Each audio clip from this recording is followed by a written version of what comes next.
La Sainte Bible contient tant de paroles précieuses, chers amis. Ces paroles apportent réconfort et lumière à nos âmes. Aujourd'hui, ouvrons nos cœurs à un passage spécial. Il vient de l'Évangile de Jean, chapitre 16. Les versets 16 à 20 contiennent une vérité profonde. Jésus a adressé ces paroles à ses disciples bien-aimés. Il savait que son temps sur terre touchait à sa fin. Il voulait les préparer, apaiser leur chagrin à venir, avec la promesse d'une grande joie. C'est un message qui nous murmure encore aujourd'hui, une promesse d'espoir. Écoutons attentivement ce que notre Sauveur a dit. Encore un peu de temps, et vous ne me verrez plus. Et puis encore un peu de temps, et vous me verrez. Ces paroles ont dû sembler être une énigme. Les disciples, ses amis les plus chers, étaient perplexes. Ils l'aimaient tant, la pensée de ne plus.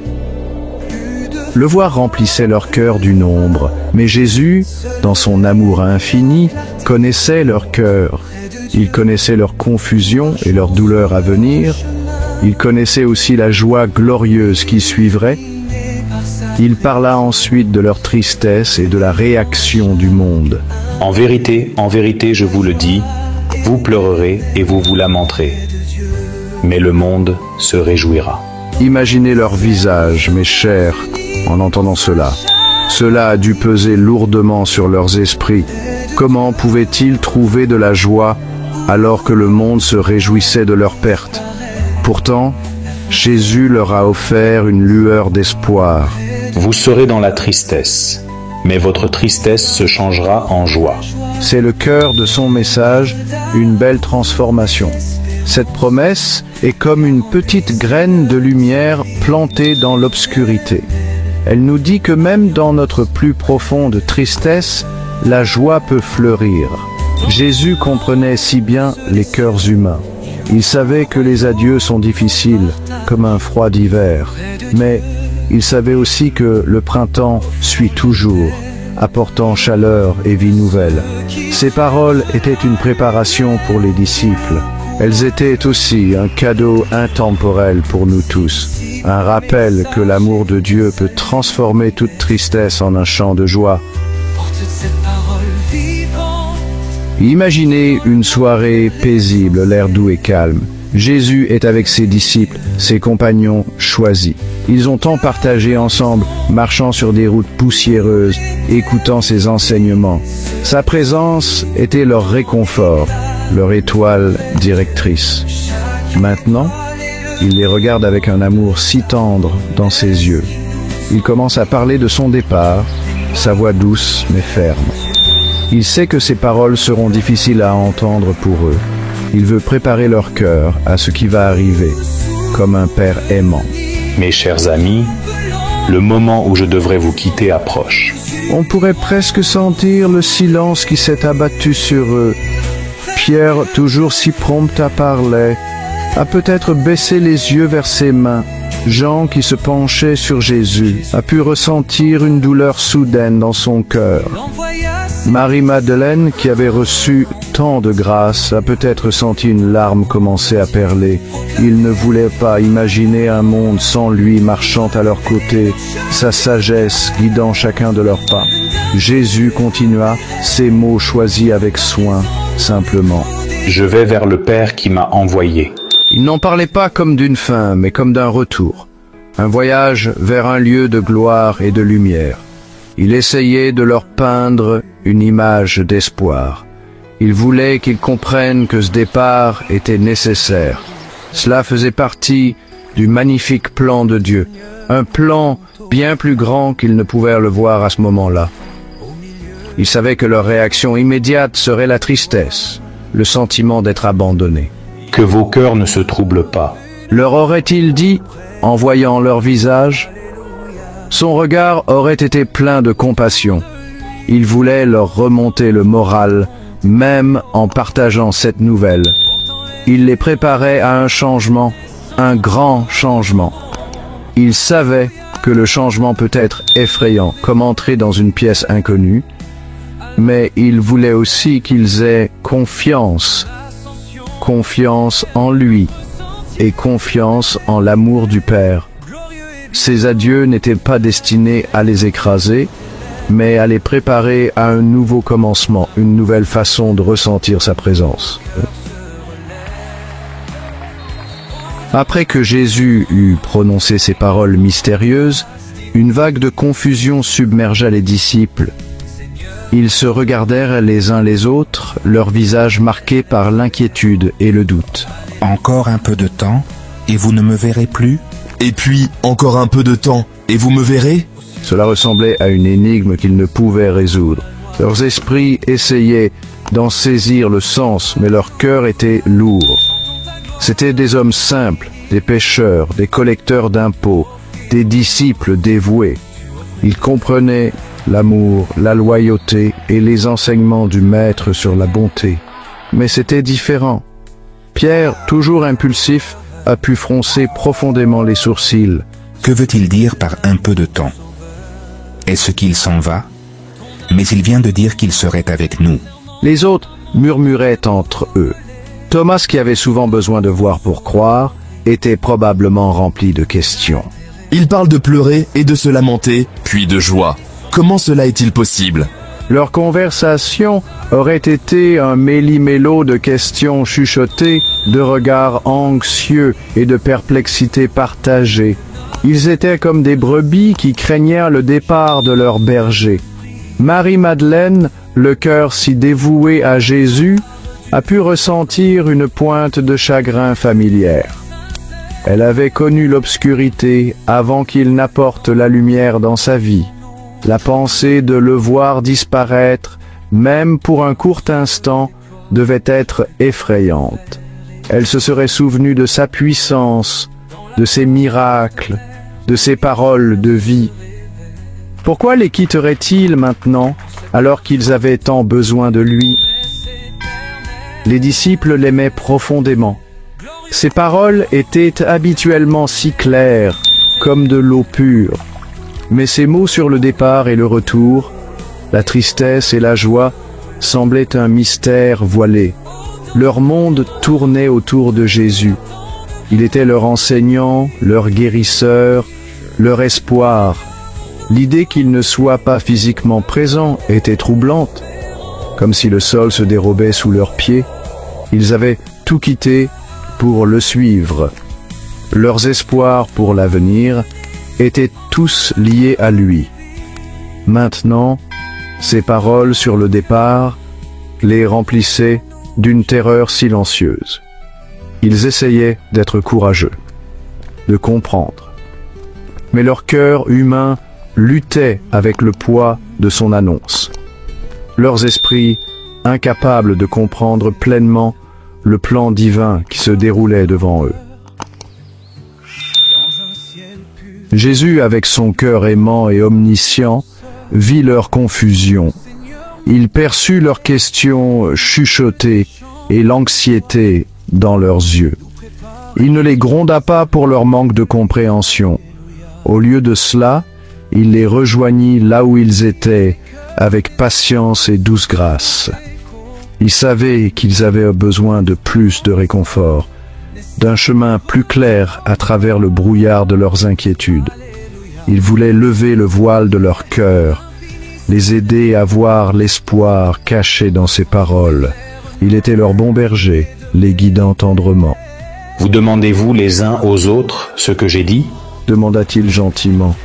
Sa voix était calme, les invitant à partager ouvertement leurs doutes.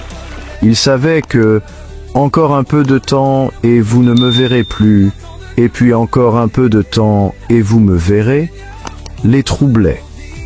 Il reconnut leur lutte, validant leurs sentiments. C'est un si bel exemple de sa compassion, chers amis. Il ne se détourne jamais de nos questions ou de nos peurs. Il nous encourage à les lui apporter afin qu'il puisse nous remplir de sa paix. Il commença alors à expliquer, utilisant des images qu'il pouvait comprendre. Il parla d'une femme en travail. Lorsqu'une femme enfante, elle éprouve de la tristesse parce que son heure est venue. Ils auraient compris cela. Ils connaissaient la douleur et l'angoisse de l'accouchement. C'était une image puissante de souffrance intense, un temps de grande épreuve. Il comparait leur tristesse à venir à cette douleur profonde et temporaire. Il voulait qu'ils sachent que la douleur, bien que réelle et vive, ne durerait pas éternellement. Elle avait un but. Mais, lorsqu'elle a donné le jour à l'enfant, elle ne se souvient plus de son angoisse, dans la joie qu'un être humain soit venu au monde. C'était la clé de son message. La tristesse serait intense, oui, mais elle serait complètement éclipsée par une joie débordante. Une joie si profonde, si complète, que le souvenir de la douleur s'estomperait. Il leur promettait que leur chagrin le plus profond céderait la place à un bonheur encore plus profond et plus résilient. Un bonheur né de sa victoire. Section 5. La tristesse transformée, la promesse d'une joie durable. De même, vous aussi vous êtes maintenant dans la tristesse. Ah, Jésus regarda ses disciples bien-aimés, son cœur rempli d'amour pour eux. Il savait qu'ils essayaient encore d'assimiler ses paroles. L'idée de son départ, même temporaire, était un lourd fardeau. Mais il voulait leur inculquer la certitude de la joie à venir. Mais je vous reverrai. Il n'a pas ignoré leur tristesse, ni ne leur a dit de ne pas la ressentir. Il comprenait que leur cœur souffrait. Il validait leur expérience humaine de deuil et d'incertitude. Et votre cœur se réjouira. C'était le tournant. C'était l'espoir qu'il offrait. Son retour n'était pas seulement une possibilité, c'était une certitude. Et avec ce retour, tout changerait. Leur tristesse ne disparaîtrait pas seulement, elle serait transformée. Comme l'obscurité de la nuit cédant la place au soleil éclatant du matin, leur chagrin serait remplacé par un bonheur rayonnant. C'était l'alchimie divine qu'il décrivait, transformant la douleur en joie pure et sans mélange. Et personne ne vous ravira votre joie. Il ne disait pas seulement qu'il se sentirait un peu mieux, il promettait une réjouissance profonde, sincère et débordante, une joie qui jaillirait du plus profond de leur être, une joie inébranlable, enracinée dans la vérité de sa résurrection et de sa présence avec eux d'une manière nouvelle. Cette joie serait leur force, leur réconfort et leur chant dans les jours à venir. Elle témoignerait de sa puissance sur la mort et le désespoir. C'était une partie cruciale de la promesse. La joie qu'il leur donnerait serait permanente, intouchable. Le monde, avec ses épreuves et ses tribulations, ne pourrait pas la leur voler. Leurs circonstances pourraient changer, des défis pourraient surgir, mais cette joie profonde et durable demeurerait.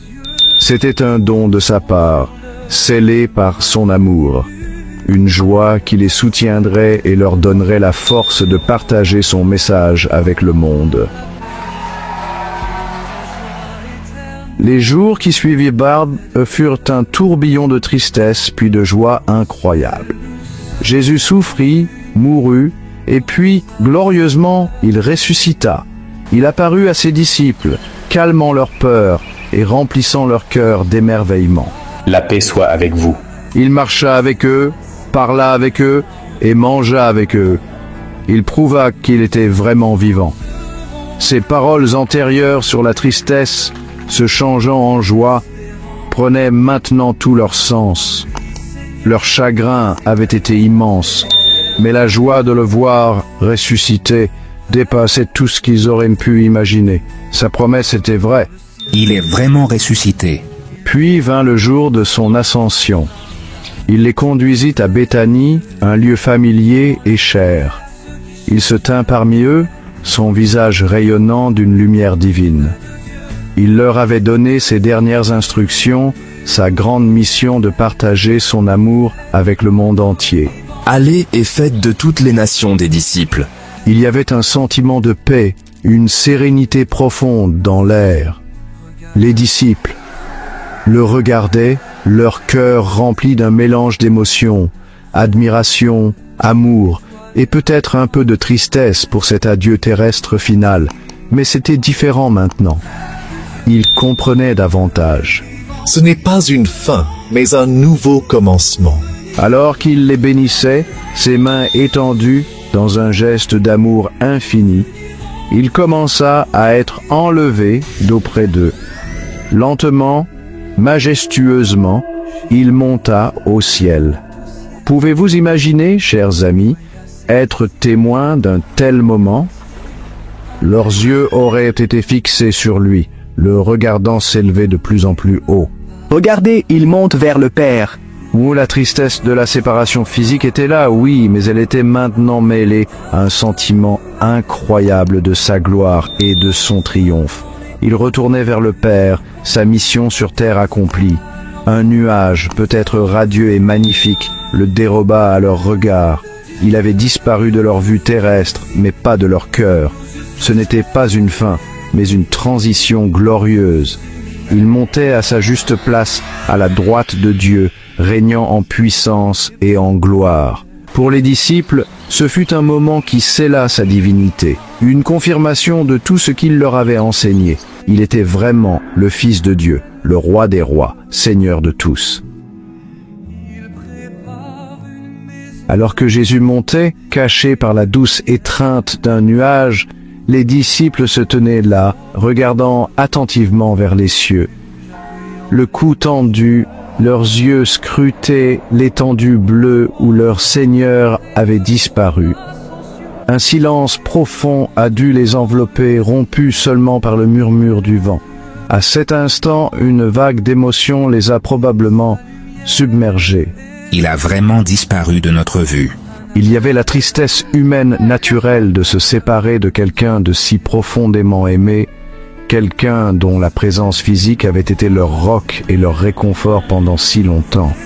Pourtant, cette tristesse était différente du chagrin brut et désespéré qu'ils avaient ressenti lors de sa crucifixion.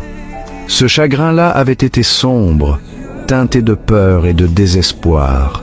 Ce nouveau sentiment était plus doux, mêlé à un indéniable sentiment d'admiration et d'émerveillement. Ils venaient d'être témoins de quelque chose de vraiment miraculeux, de divin. Leur maître, leur ami, avait été enlevé dans la gloire sous leurs propres yeux. Ce n'était pas une défaite, mais une magnifique victoire. La tristesse était une pluie douce, non une tempête déchaînée. Ils n'étaient plus complètement perdus dans la confusion. Ces paroles résonnaient dans leurs esprits. « Je vous reverrai et votre cœur se réjouira. » Nous avons été témoins de quelque chose de divin, de miraculeux.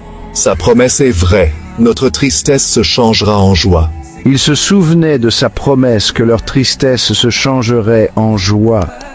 La vue de sa glorieuse ascension était un témoignage puissant de sa vérité. Il avait vaincu la mort, il était ressuscité, et maintenant il était retourné auprès du Père. Ce n'était pas un abandon, mais l'accomplissement d'un plan divin. Un plan tellement plus grand et plus beau qu'il ne l'avait initialement compris. Regardez, 2 hommes en robe blanche. 2 hommes en robe blanche, des anges envoyés pour les réconforter et les guider, se tinrent soudain à côté d'eux. Qui sont ces hommes? Hommes de Galilée, dirent-ils doucement, pourquoi restez-vous à regarder au ciel? Ce Jésus qui a été enlevé d'auprès de vous vers le ciel reviendra de la même manière que vous l'avez vu monter au ciel. Et écoutez, il parle. Il reviendra. Ces paroles furent comme un baume sur leurs âmes.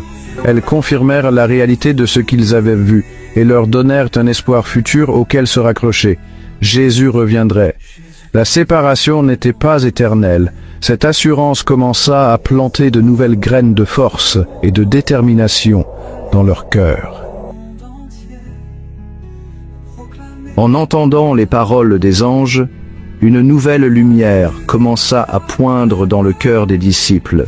Les derniers restes de tristesse commencèrent à se dissiper comme la brume matinale touchée par le soleil.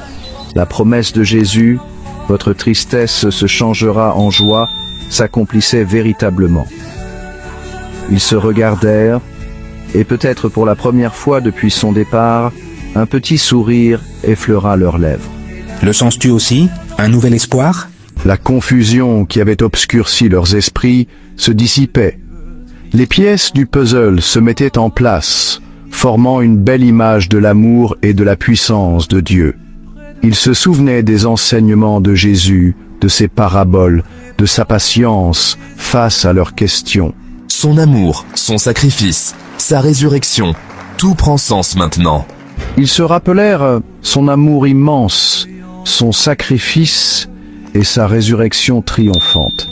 L'ascension en était l'apogée glorieuse. Il n'était pas seulement un grand enseignant ou un prophète, il était le Fils de Dieu, trônant au ciel. Cette compréhension les remplit non pas de peur, mais d'un incroyable sentiment de paix et d'une joie naissante.